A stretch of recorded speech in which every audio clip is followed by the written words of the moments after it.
당황하지 않게 그러나 주를 기쁘시게, 이런 제목의 말씀드리겠습니다.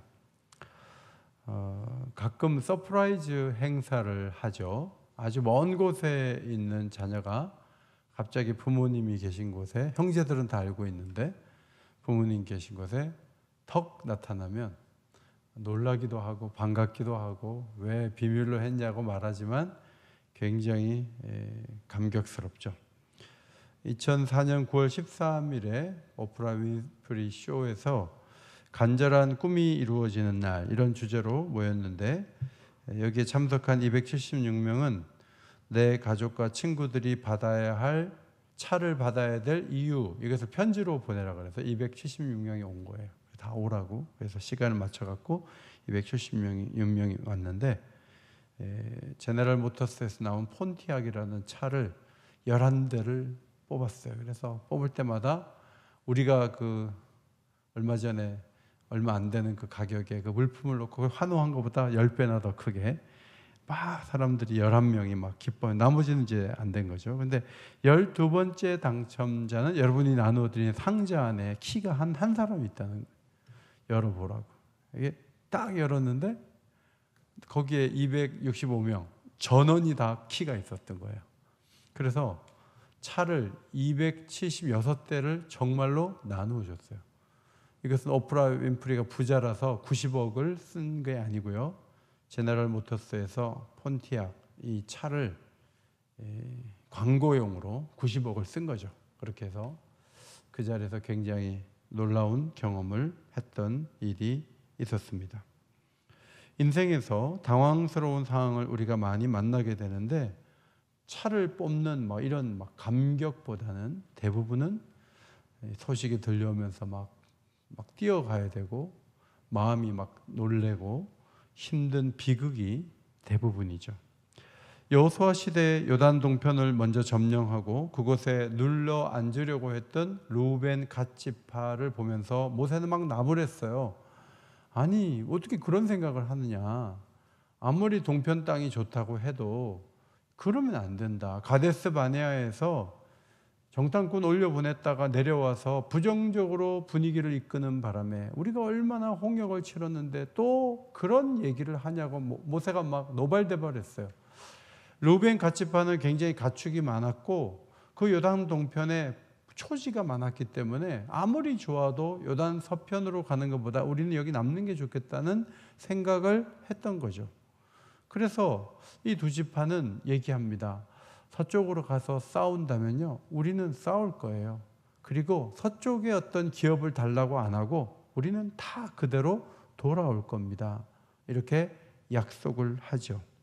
그래서 모세가 말합니다. 너희가 말한 대로 하지 않으면 너희 죄가 너희를 찾아낼 거라고. 그러면서 굉장히 확고하게 경고하고 이를 매듭지었습니다. 여호수아 시대에 이제 이들이 약속대로 요단강 서편 쪽으로 가서 열심히 싸웠어요. 큰 전공을 거두었어요. 몇 년 동안 싸웠느냐 계산이 불가하지만 갈렙의 나이를 계산을 잘 해보면 최소 7년에서 최대 14년 정도 나온다고 신학자들이 계산을 했어요. 여러분 만약에 14년을 싸웠다면요 2012년에 강 건너갔다가 2026년에 돌아오는 거예요.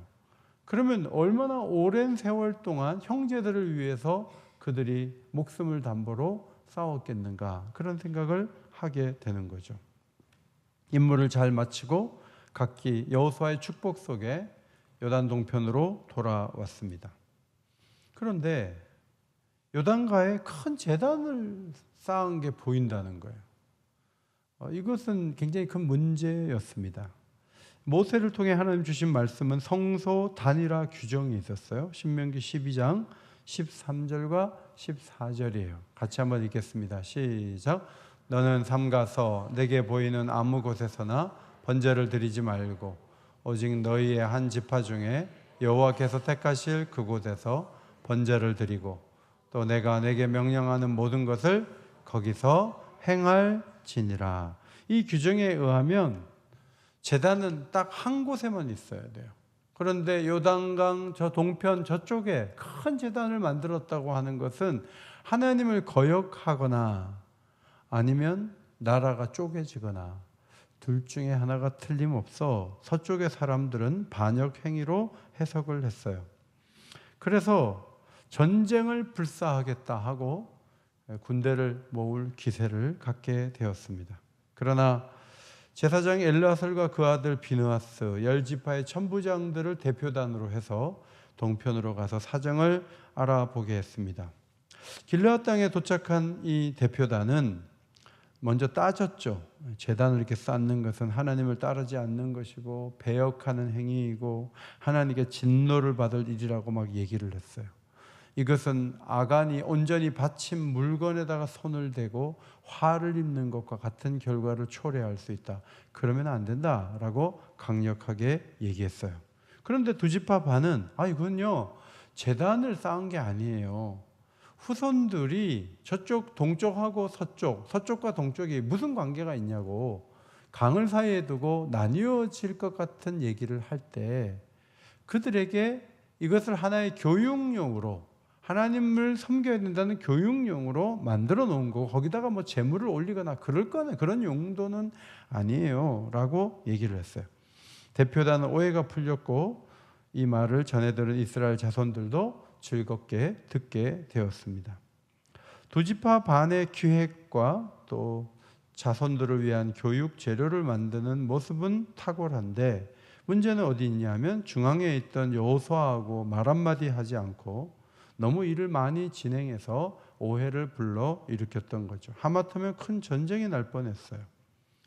여러 학자들은 두 지파 반이 초지가 있어서 그곳을 차지했고 여호수아에게 허락한 유브라데강까지 하나님이 주실 땅이었다면 두 지파 반이 차지한 요단 동편의 땅은 가질 만한 것이다라고 긍정적으로 이야기하는 사람들도 있지만 몇몇 학자들은 그곳에 좋은 초지 때문에 있다가 불통하게 될 뿐만 아니라 우상 숭배에 의해서 더 빨리 서편보다 망가진 역사를 보면 이 동편 땅을 갖겠다고 하는 것 자체가 굉장히 큰 신앙적인 문제를 유발했다. 이렇게 해석을 합니다.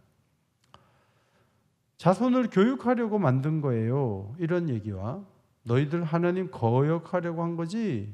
이런 해석이 충돌을 하게 됐습니다. 좋은 의도로 단을 쌓았지만 저들이 놓치고 있었던 것은 여호와의 제단은 하나여야 한다. 모형으로라도 만들면 오해를 불러올 수 있다. 요단 서편 사람들이 동편을 볼 때 무슨 생각을 하겠냐. 다른 목적을 가지고 이것을 만들었겠다고 상상할 수 있으니까 이것을 우선은 여호수아에게 가가지고 이렇게 해도 되겠습니까? 라고 묻지 않은 잘못이 동편 사람들에게 있었습니다. 여호수아는 어떻게 생각하는지, 천부장들은 어떤 의사가 있는지 묻고 하더라도 기도를 부탁하면서 그 일을 했다면 이렇게 전쟁을 벌일 뻔한 일은 막지 않았을까 그런 생각을 하게 돼요. 오늘날에는 이런 충돌은 거의 일어나지 않죠. 우리는 공유방이 있어요. 공유방에다 한 번만 올리면 되고 전화 한 통이면 끝날 일을 강을 사이에 두고 소통하지 않으므로 이런 오해가 그 당시에 있었습니다. 그러나 지금도 많은 사람들이 오해를 하고 넘겨짓기도 하고 소통하지 않으므로 힘겨운 시간들을 많이 보내죠. 예를 들어 경제적인 어려움을 많이 겪고 있어요. 그래서 너무 지금 막 돈이 없어요. 근데 돈이 없는 거 얘기하면 창피하잖아요. 그러니까 괜히 뭐 돈이 없으니까 옛날에 밥도 잘 사고 하다가 괜히 이렇게 안 만나려고 그러고 그냥 돈 쓰는 데는 다 피하고 택시 타도 저 안쪽으로 들어가서 앉아서 가만히 있고 이렇게 해서 자꾸 돈을 쓰는 것을 못하는 상황을 자꾸 보이면서 저 사람 요새 인색해졌어. 이런 얘기를 듣기도 하죠. 또 건강이 무너져 갖고 치료를 받으면서도 아무 일이 없는 것처럼 막 축구도 잘하고 그러다가 병원에서 축구하면 안 되겠습니다. 그 얘기 딱 듣고는 축구장에 가서도 안 뛰는 거예요. 그러면 이제 안 뛰니까 다른 사람들은 왜 안 뛰나? 말을 안 하니까 모르는 거예요. 저도 목회를 하면서 아니 한 주 빠지고 2주 빠지고 3주 빠지고 한 달 빠졌어요. 아무 연락도 없는데 그냥 빠지는 거예요. 전화를 하니까 외국 갔어요. 그냥 빠진 게 아니고 지금 한국에 없어요. 외국 갔어요. 그러면 문자로 목사님 저 한 달 동안 어디 갑니다라고 소식을 전하고 가면 오해는 없죠. 아, 오늘 외국 가셨구나, 출장 갔구나 하는데 아무 말도 하지 않아요. 그리고 자기 혼자 그렇게 가버려요. 그리고 나서 이렇게 얘기해요. 교회에서 전화 한 통 없더라. 그러면은 굉장히 일이 복잡해지고 어려워지게 되는 거죠. 문제는 누가 문제 제기를 하느냐 하는 것입니다. 서쪽에서 가가지고 문제 제기하고 이러면 안 된다 그러고 경고하고 아간 얘기하고 그렇게 해서 문제 제기할 때 그제서야 아 그게 아니고 이거 늦은 거예요. 그렇게 일을 하면 안 되는 거예요. 손에 기부스를 하고 나타나면 주변에서 팔을 다쳤군요, 발을 다쳤군요 하는데 마음에 딱 걸림이 있고 아픔이 있어요. 근데 말을 하지 않아요. 그러면 공동체가 한 마음이 돼서 앞으로 가기가 쉽지가 않은 거죠.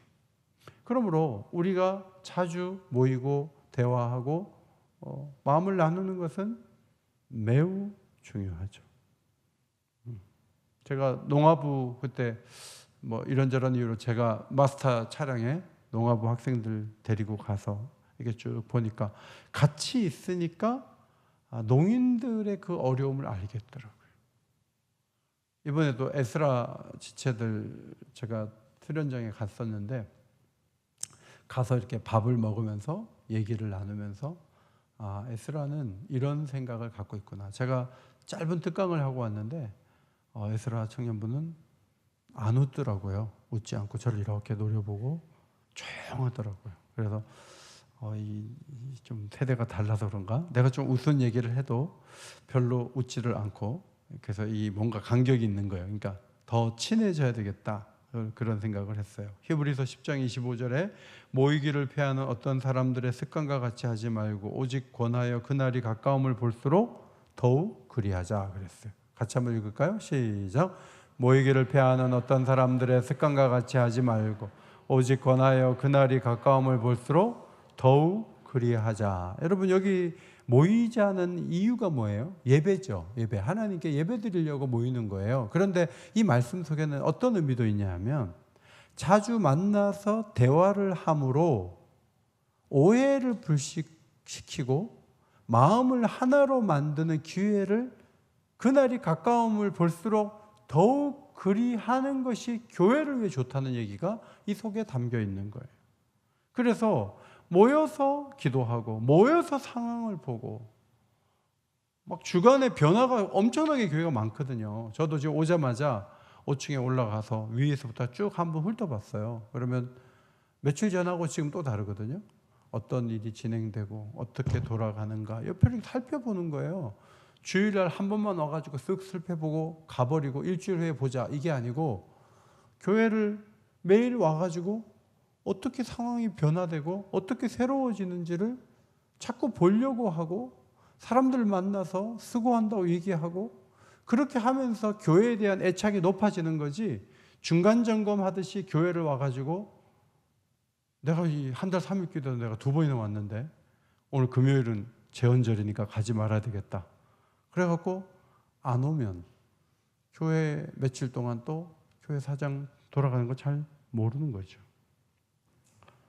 1세기 교회는 왜 안 모였을까? 왜 습관이라는 단어를 썼을까? 여러 가지 습관이 있었다 그래요. 첫째로는 핍박과 두려움으로 인해 숨는 습관이에요. 잘못하면 예배드리다가 잡혀가면 재산도 잃고 감옥 가고 고문당하고 추방되고 아유 내가 교회 갔다가 그런 봉변을 당하느니 내가 교회를 가지 말아야지. 그래서 한 번, 2번 나오지 않다 보니까 두려워갖고 교회를 오지 못하는 사람들이 생긴 거예요. 또 유대교로 회귀하려는 이들의 이탈이 있었어요. 예수를 믿은 후 고난에 지친 일부 사람들이 아예 핍박이 없는 유대교로 들어가자. 괜히 기독교 믿어갖고 예수님 부활 믿다가 남아나지 않겠다. 내가 유대교인이라고 하는 게 낫겠다. 과거로 돌아가려는 사람들이 있었어요. 그 다음에 유대인 출신 신자들과 이방인 출신 신자들이 섞이면서 예배 형식, 절기 준수, 음식 규례, 로마 교회가 대표적인 사례예요. 막 갈등과 분열이 있는 거예요. 그러니까 자꾸 만나면 막 부딪히게 되니까 가지 말아야 되겠다. 머리 아프다. 골 아프다. 내가 하지 말아야 되겠다. 그래서 사람들이 자꾸 모이지 않는 습관이 생긴 거죠. 오늘날 교회를 날마다 오는 것이 어려운 이유가 뭘까? 현대 그리스도인이 나타나기 쉬운 습관은 뭘까? 첫째로는 바쁘다는 핑계로 우선순위에서 자꾸 모임이 밀리는 거죠. 바빠요. 바쁘면 피곤해요. 피곤하면 못 가는 거예요. 네. 저녁에 10시는 자야지 새벽에 나오지. 10시에도 못 자는데 어떻게 새벽에 와요? 그러니까 일들을 빨리빨리 하고 새벽을 깨우려면 조금 일찍 자야 돼요. 왜냐면 교회 가려고. 저희도 9시 좀 지나면 저는 9시 뉴스 다 못 봐요. 그냥 빨리 좀 정리하고 자야 돼요. 그럼 10시 좀 넘어 자면 6시간 조금 넘게 자요.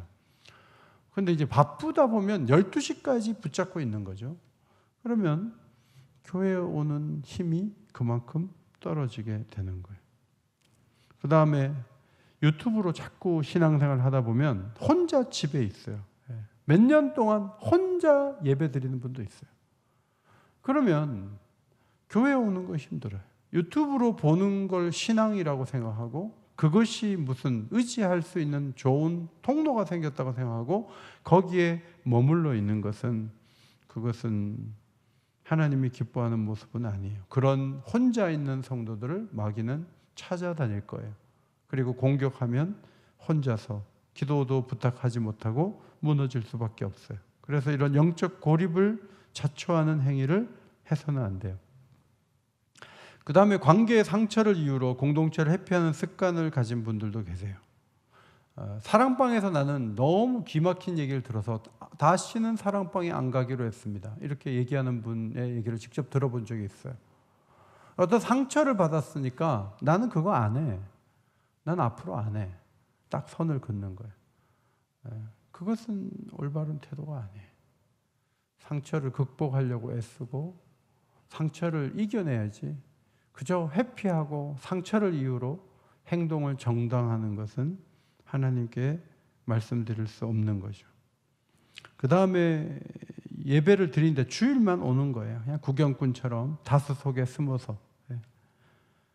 대형 교회는 등록 안 하고 11조 드리는 성도들만 한 1,000명 된대요. 11조 열심히 해요. 그런데 아무도 자기를 파악하지 못하게 해요. 자기는 그냥 누구한테 엮이는 거 싫은 거예요. 구경꾼처럼 그냥 예배만 드리고 있는 거예요. 이것은 좋은 만남을 가지고 선행을 격려하는 교회를 이루는데 방해가 되는 생각이에요.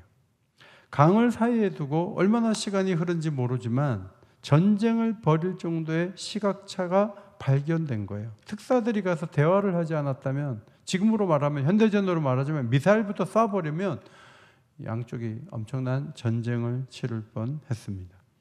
히브리서 3장 13절에 오늘 오직 오늘이라 일컫는 동안에 매일 피차 권면하여 너희 중에 누구든지 죄의 유혹으로 완고하게 되지 않도록 하라. 성경은 일주일에 한 번이면 충분하다고 말하지 않아요. 성경은 권면을 하는데 매일 피차하라 그랬어요. 매일 피차하는 이 과정을 통해서 우리의 마음이 딱딱해지지 않게 되는 거예요. 이것이 일주일에 한 번 정도 가지고는 이 마음의 딱딱함을 해소하기가 어렵다는 것이 성경적 진단이에요. 우리는 일주일 동안 그냥 우리 마음대로 살고 우리의 스케줄을 따라 살다가 일주일에 한 번 와가지고 우리는 교인이라 그래요. 그런데 우리는 이미 많은 시험을 당하고 유혹에 빠져 있는 상태로 우리 손에 뭔가 묻어 있어요. 그 온전한 예배를 드리기가 어려워요. 서로가 서로를 체크하고 도와주고 그런 것이 너무너무 중요해요. 제가 맥체인 성경 읽기 1학기에 했는데 매일 올려라. 묵상하는 거 매일 올려라. 그러니까 10명이 올리는 날도 있고 11명이 올리는 날도 있고 매일 올리라. 매일 보는 거예요. 감사한 것도 보고 묵상한 것도 보고 서로가 서로를 보는 거죠. 그렇게 노출이 좀 될 필요가 있어요. 그게 안 되면 무슨 일이 벌어지는지 아무것도 몰라요. 그냥 막 죽어가고 있는데 엄청난 일이 일어나는데 이쪽은 아무것도 모르는 거예요. 그렇게 되면 마음이 다 망가진 다음에 만나게 될 수도 있는 거예요. 사람과 사람 사이에도 당황하는 일이 있지만, 당황하게 만드는 일이 있지만, 하나님의 백성들이 하나님을 당황하게 하고 하나님이 우리를 당황하게 하는 일도 있어요. 그 말씀이 예레미야 11장에 나와요. 여호와께서는 그의 이름을 일컬어 좋은 열매를 맺는 아름다운 푸른 감람나무라 하였었으나 큰 소동 중에 그 위에 불을 피웠고 그 가지는 꺾였도다. 바알에게 분향함으로 나의 노여움을 일으킨 이스라엘 집과 유다의 집의 악으로 말미암아 그를 심은 만군의 여호와께서 그에게 재앙을 선언하셨느니라. 여러분, 이 말씀을 잘 보면 누가 누구를 먼저 당황하게 했습니까? 잘 보시면 이스라엘 백성들이, 유다 백성들이 바알에게 분향함으로 하나님을 당황하게 했어요. 하나님은 좋은 열매를 맺는 아름다운 푸른 감람나무로 만들어 놨어요. 그런데 바알에게 분향하는 거예요. 그래서 이 나무에다 불을 붙였어요. 하나님이 가지를 꺾었어요. 그러니까 또 깜짝 놀래가지고 왜 불이 떨어지나 놀라는 거죠. 지금 캐나다에 불이 830곳에서 났어요. 그 연기가 뉴저지에서 월드컵 결승전을 해야 되는데 연기가 미국 하늘을 덮고 있어요. 엄청난 재난이 세계 곳곳에서 벌어지고 있어요. 그것이 그냥 단순히 산불이다, 단순히 어려움이다, 그렇게 볼 수 없어요. 하나님을 아닌 것을 추구하고 하나님의 말씀을 가볍게 여기면 하나님의 불을 피우고 가지를 꺾는 거예요. 그러면 놀라게 되죠. 그러나 하나님을 당하게 하면서 어떻게 무사하겠어요? 하나님께서 재앙을 내리시는 거죠. 우리는 언약을 지킴으로 하나님을 당황하게 하지 말고 하나님을 기쁘시게 할 필요가 있어요. 히브리서 11장 5절에 그는 옮겨지기 전에 하나님을 기쁘시게 하라 하는 증거를 받았느니라. 누구 얘기냐면 에녹 얘기예요. 에녹이 하늘로 옮겨지기 전에 하나님을 기쁘시게 하는 자라 하는 증거를 받았다는 거예요. 에녹은 죽음을 보지 않고 하늘로 올라갔는데 가장 큰 이유는 하나님을 기쁘시게 했다는 거예요. 에녹이 그 한 일이 뭔가, 하나님 어떻게 기쁘게 했는가? 무드셀라라는 아들 하나 키웠어요. 무투라는 말은 죽음이라는 말이고요. 셀라흐라는 말은 보낸다라는 말이에요. 문장으로 형성하면 그가 죽으면 그것을 보낸다, 그런 뜻이에요. 그러니까 무드셀라가 죽으면 세상에 심판이 온다, 그런 의미의 말이 돼요.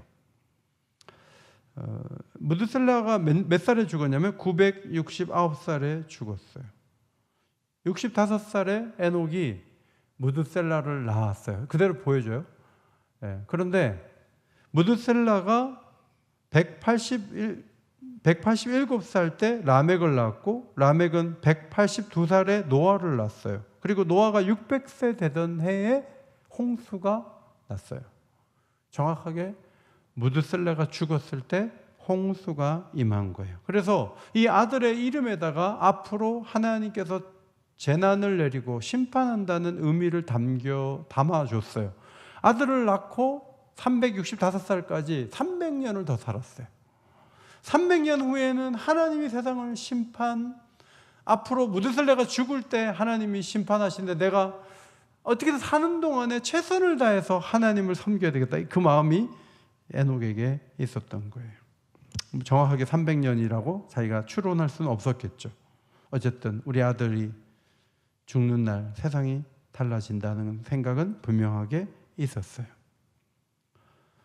그런데 300년 동안 하나님이 이렇게 보시니까 하나님과 늘 동행하는 거예요. 늘 동행해요. 하나님이 계시의 말씀을 주신 지 300년이 지났는데 무드셀라는 똑같았어요. 하나님을 여전히 잘 섬기고 동행하고 있었어요. 이것이 에녹이 죽음을 보지 않고 하늘로 올라가게 된 이유예요.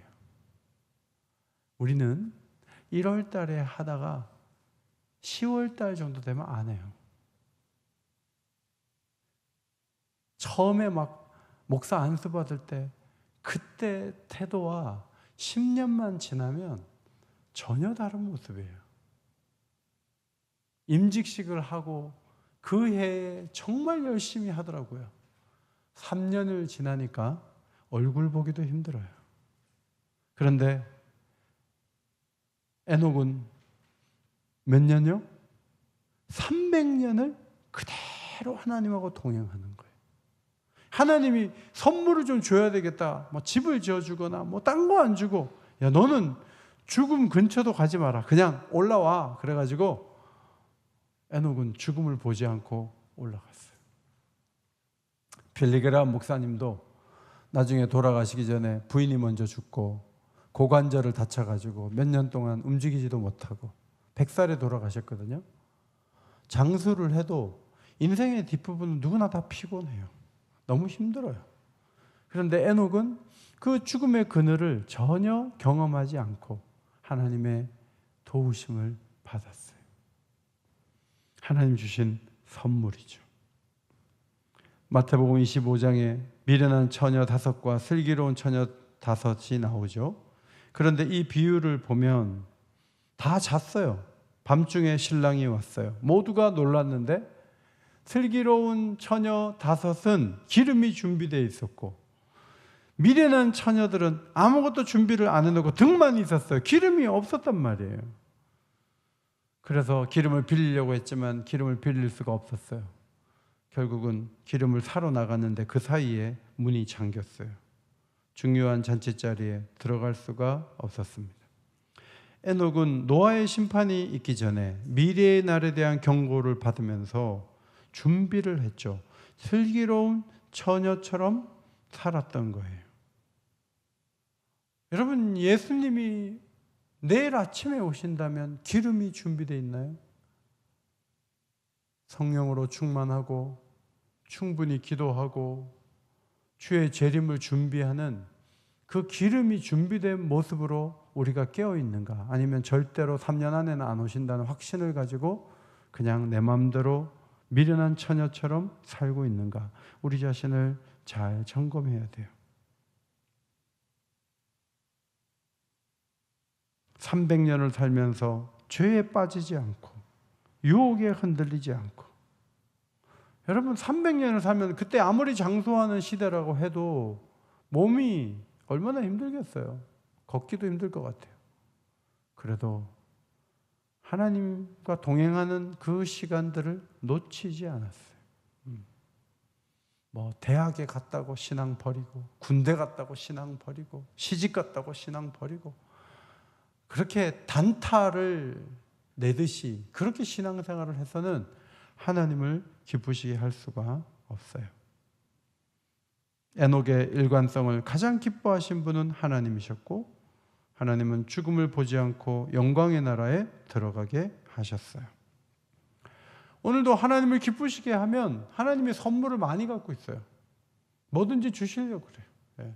제가 에스라 청년들 그냥 좀 새벽기도 좀 나오라고 막 그랬거든요. 몇 사람이 왔다 그러더라고요.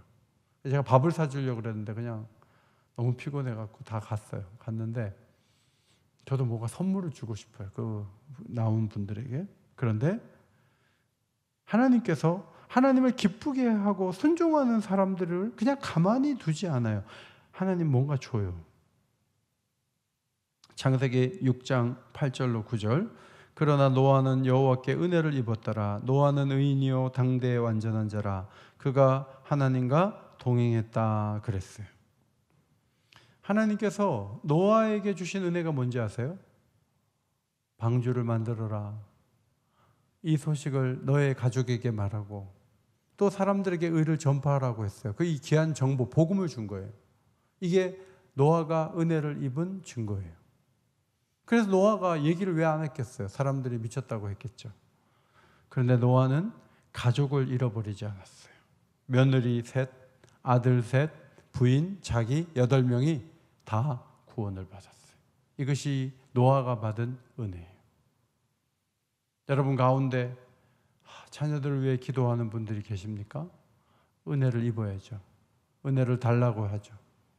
그리고 언젠가 예배드리지 않던 자녀들이 주님 앞에 나와 예배를 드리고 신앙의 길에 들어서면 얼마나 좋겠어요. 노아가 받은 은혜는 더 멀리 보고 더 영원한 것에 삶을 집중할 수 있는, 안목을 가지고 순종하는 자리에 나아가는 그런 삶을 사는, 그것이 그가 받은 은혜예요. 오늘도 공휴일이라, 공휴일은 교회 안 가, 그래서 안 올 수도 있지만 여러분이 귀하게 나와서 더 멀리 보자는 말씀을 듣는 것 자체도 너무나 큰 은혜라고 생각해요. 열왕기상 3장 10절 13절 솔로몬이 이것을 구하매 그 말씀이 주의 마음에 든지라. 내가 구하지 아니한 부귀와 영광도 내게 주노니 내 평생의 왕들 중에 너와 같은 자가 없을 것이라. 1,000번제를 드리고 하나님께서 뭐든지 구해라, 하나님 지혜를 주세요, 듣는 마음 주세요, 그렇게 기도했어요. 그러니까 하나님 감동받았어요. 그래서 하나님께서 구하지 아니한 것도 주신다는 거예요. 부귀와 영광도 줄게, 그런 거예요. 일단 기도가 부귀와 영광에 꽂히면 그게 전부예요. 받아도 거기서 멈춰요. 그런데 하나님 나라의 영광을 위해서 열심히 기도하고 그것을 구하면, 너 내가 맡겨준 일을 잘하려고 네가 그렇게 몸부림을 치냐? 그럼 내가 너에게 구하지 않은 것도 줄게. 이런 축복을 누리게 된다는 거예요. 우리 다니엘 목사님이 그냥 그저 고등부 학생들을 위해서 기도하고 교구를 위해서 막 그냥 그것만 기도하는 거예요. 그래도 구하지 않은 것도 줘요. 네, 아멘 소리가 작아요. 우리 장로님들이 그냥 교회 일을 위해서 그냥 기도하고 또 기도하고 교회를 사랑해서 열심히 기도하는데 기도 안 하는 것도 받을 수 있어요. 이것이 하나님의 축복의 특징이에요. 정말 하나님 마음에 들면 하나님은 구하지 않은 것도 주세요. 아멘입니까? 네. 하나님 그런 분이에요.